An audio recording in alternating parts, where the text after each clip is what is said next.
So I want to bring up a song in G Mixolydian for you now. This is called the introductory Allah dance. It was given to us by Murshid Samuel Lewis, or known as Murshid Sam. He was a great American mystic that arose out of the Western Sufi tradition. So as I said, this piece is in G Mixolydian. So, copy down this paper if you can.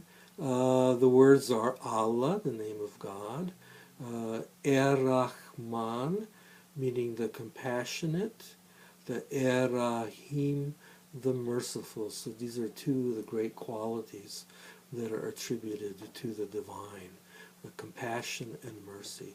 So you see the same thing in the Buddhist tradition as well as in the Sufi and the Muslim tradition. So without spending a lot of time on this subject, because maybe I'll tackle it somewhere down the road, I really want you to try to use your ears as much as possible, but there's nothing wrong with having notes in front of you.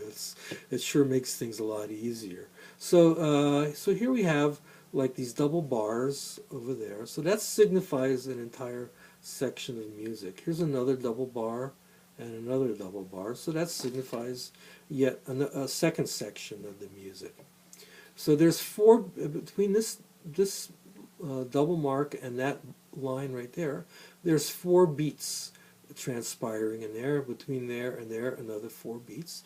These little sections are called bars or measures. They go by alternate names, okay? So this little round note with a little stem sticking out of it signifies 2 beats. So 2 beats and 2 beats, 4 altogether. The next section, 2 beats and 2 beats, 2 beats and 2 beats, 2 beats and 2 beats. So altogether there's 4 bars of music here, and each one of them has 4 beats. Now with the next section, 2 beats, 2 beats. Oh, this note here signifies a beat of 4. So again, 2 beats, and this one is 4 beats. So it repeats again. So you have 8 measures, 2, 3, 4, 5, 6, 7, 8. So that's the form of this composition, okay?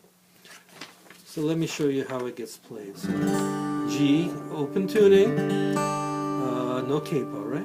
So 8, 5, 8, 5, 8,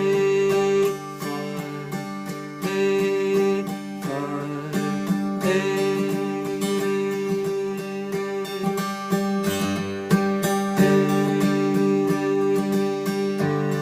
Lower octave.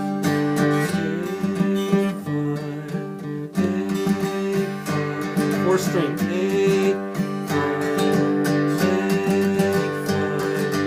8.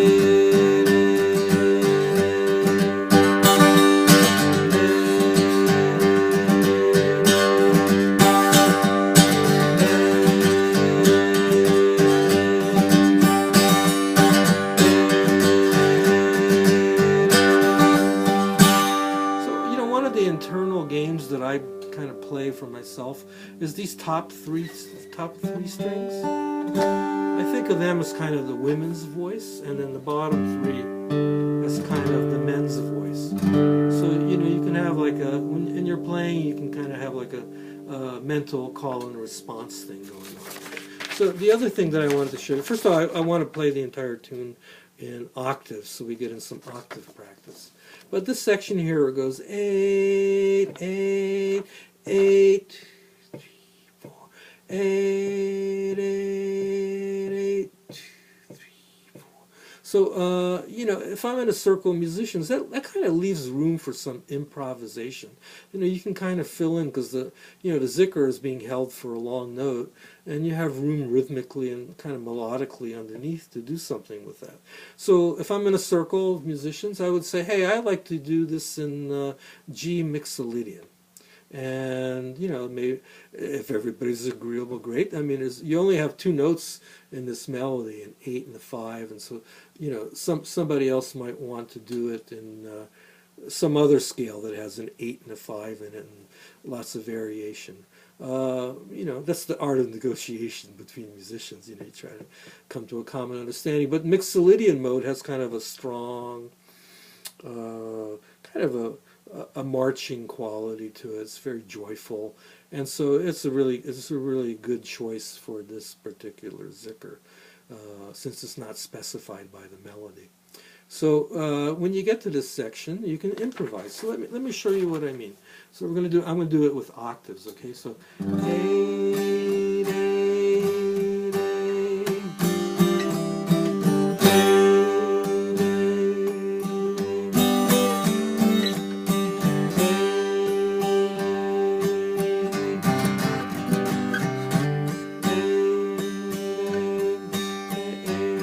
practice that. Make sure you land right on time for the 888. You don't want to blow the rhythm, but you have some leeway in the middle there to improvise. So let's do this zikr. Okay, so it goes 8 5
give that a try. Ameen, ameen. Happy times.